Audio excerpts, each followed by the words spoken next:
This is 45-year-old Tim Freed from Wisconsin. And he's about to let this snake bite his arm. Why? This is a black mamba snake, one of the most venomous, deadly snakes on the planet. Black mamba venom contains a very potent neurotoxin that interferes with the body's ability to signal through the nervous system. It can affect the way you breathe, it can make your heart stop beating, it can even affect your liver and your kidneys. All very good reasons not to do this.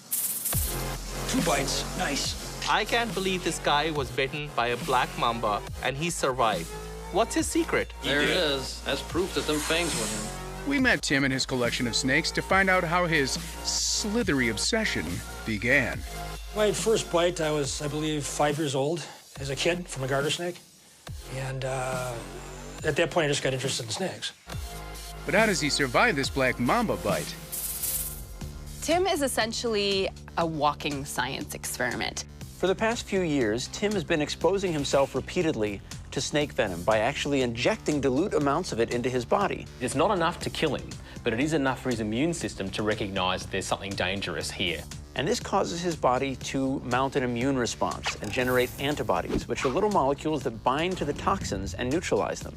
Now, if you get bitten by a snake like this, in normal circumstances, you're never going to have enough of these antibodies in your system to do anything about it. But in Tim's case, because he's been building these up in his system over time, he's got a store, basically. So when he gets bitten by the snake, his body's got enough of these antibodies to immediately go out there and neutralize that venom.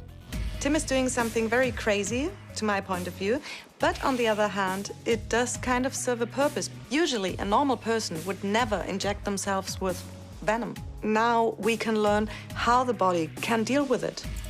At first, I was scared to death because you don't know if it's going to work. You run that risk. Nowadays, after 120 bites and up to 400 injections, I've become relaxed with it.